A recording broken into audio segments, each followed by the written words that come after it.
आज चाहिँ नमस्ते सबैजनालाई। अहिले चाहिँ हाम्रो देशभरिको श्रमदाता हैन, देशभरिको श्रमदाता, श्रम गर्नुपर्छ, माटोलाई माया गर्नुपर्छ, माटोलाई चाहिँ सुन्दर बनाउनु पर्छ, प्रकृतिलाई जोगाउनु पर्छ भनेर ढुङ्गा उचालौँ अभियान, ढुङ्गा बोकौँ हैन, आफै श्रम गरौँ।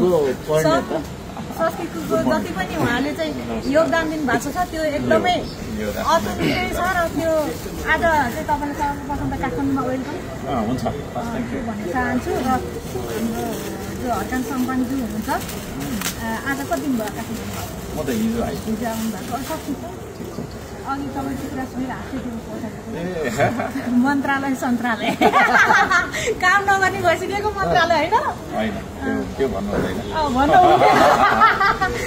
हजुरलाई फुलको ल्याउन पाइन, खदाहरू पनि लगाइदिनु हुँदैन। म त त्यस्तो होइन त, उहाँ तपाईँ योग्य हुन्छ। मैले पहिलोपल्ट नेपालमा कसैलाई खाता लगाइदियो भने हाम्रो हरबाट साङकानजीलाई चाहिँ मैले खाता लगाइदिएँ हो।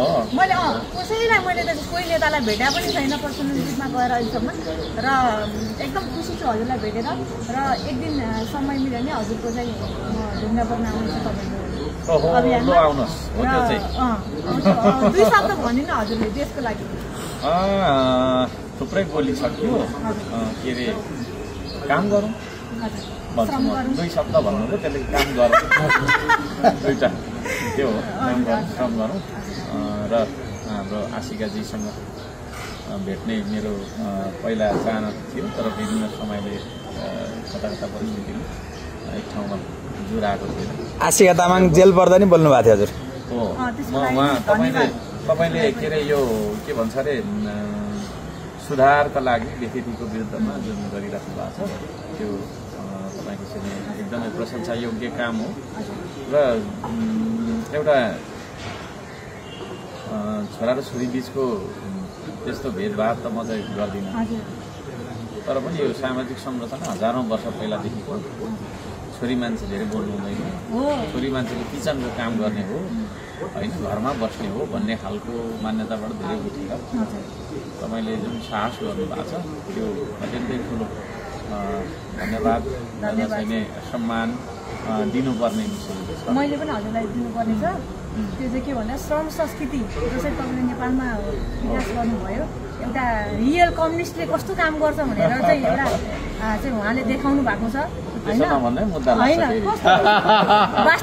वास्तविक कम्युनिस्ट भनेको कस्तो हुन्छ भनेर चाइनामा गएर हेर्नु भने हजुरले भन्नुभयो होइन, चाइनामा गएर हेर्नुहोस् कस्तो हुन्छ कम्युनिस्ट, रियल कम्युनिस्ट भनेको कस्तो हुन्छ, रियल कम्युनिजम भनेको चाहिँ कस्तो हुन्छ भनेर उहाँले उदाहरण दिनुभएको थियो। भने चाइनामा अरू नेताहरू हुन्छ नि, हाम्रो चाहिँ साँच्चीकै नेता कोही हुनुहुन्छ भने चाहिँ हर्कान सम्पानजी हुनुहुन्छ।